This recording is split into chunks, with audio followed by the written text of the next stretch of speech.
placement cups kicked off the competitive season. We're back, baby, and there is so much to learn. Let's look at the early season meta with Degen and DiegoPlayz. First, let's talk about loadouts. We don't need to go over everyone's loadout, but typically what we're seeing is prime shotgun, hammer AR. Now, I know you see Degen is holding the chrome AR right now. He's going to switch to the hammer later on. You have those two as your base. Then you mix in 3 heals, a sniper, and an SMG. Most teams are holding at least 1 sniper, if not 2, and then occasionally you see the SMG, but I'm not seeing it prioritized as much as I would have thought. With the current weapon meta, you need to focus on strong positioning. Zone's gonna pull towards them, so they're gonna look to grab one of these hills or mountains nearby. This is gonna give them the ability to see all of around them, and then they're gonna seek out an opportunity to get some shots or tags. While waiting for an opportunity, eventually Degen is going to hit a headshot snipe. Then, instead of letting these players just pick themselves up, they're going to look to finalize this elimination. They're going to alternate spraying at these boxes to not allow this player just to comfortably get the res off.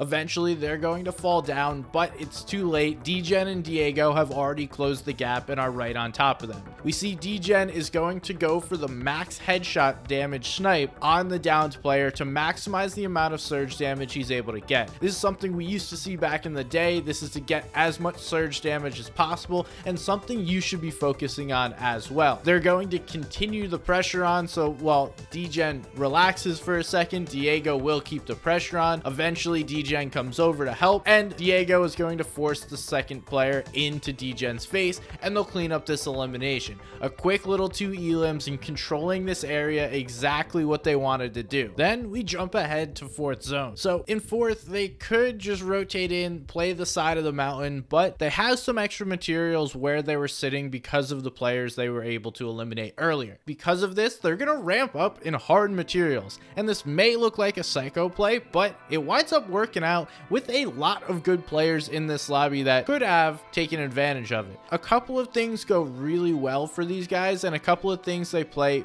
quite smart. First of all, they're not going to just go straight up and try and make the play. They're going to build this ramp up, sit back, let it fully build, and then just hold the places that are getting pressured and trying to be knocked out. Once everything's fully built and they've refreshed all their materials, they're going to just walk over on height. Diego is going to go and make the connection, and then Degen is going to sit back and wait for these players to slip up, over peak, and take some shots.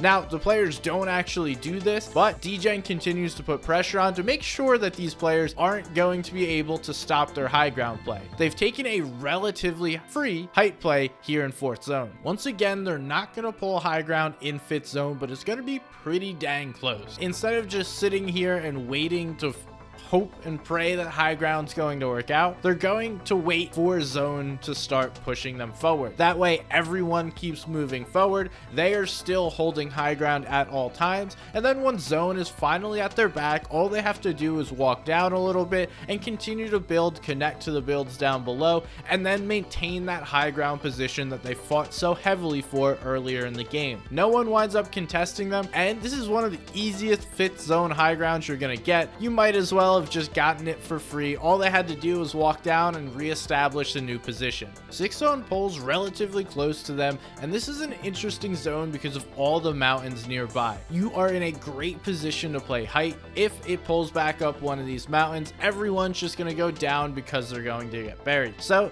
that is exactly what Degen and Diego decide to do. They want to hold their high ground and then just put pressure and look for refreshes down below. The zone could still pull up the mountain, so they need to be acutely aware of players looking to make plays and focus on anyone trying to get front side and get higher up. If they do that, perfect, we pressure that team. If they don't, okay, we just look for players to pressure and continue to put that pressure on, so we dissuade teams from trying to make a play. And the biggest thing while you're on height is having an acute awareness of where the second height team is or where players could potentially make a play from.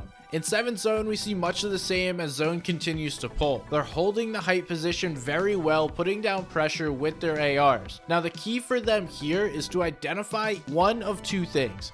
One, you want to look for weak players that could be easy eliminations. That means extra points, that means a potential refresh. Secondly, you want to identify players that are strong. Are they building out in a ton of hard materials, aka metal and brick? Are they looking to get higher and higher? Are they increasing in elevation? Because that then tells you that the teams down below, or that team that you've identified, is looking to make a high ground play. That doesn't happen here. Both Degen and Diego do a great job of pressuring anyone that gets nearby them, but if you are playing high ground, that's something you should be trying to do. Find the weak players, find the strong players, identify them, pressure them down. Now in 8th zone, they finally do get that refresh that they needed. Degen's gonna drop down, grab that refresh, and that will be able to sustain them. That's the ammo and the materials they need in order to stay on high ground. Without a refresh, you're gonna quickly run out of materials or AR ammo, even if you're maxed out, but you just keep spraying. Now, most of the lobby is shambles by this point, so they're just waiting and starting to close down this lobby. While everyone else is trying to look to make a refresh on them, these two just continue to lay down that fire from up above and make this lobby such a pain for anyone not on high ground. In 9th zone, we can see them start to drop down and close the distance between themselves and the rest of the lobby. Degen and Diego are looking to choke the rest of the free space in this lobby. So as the lobby condenses horizontally, they're closing the space vertically, and that is what you want to do in order to close it out. It starts with piecing second height and pressuring them down. Then you just continue to work your way through the teams that are second height. Players are forced to drop lower and fight the teams down below,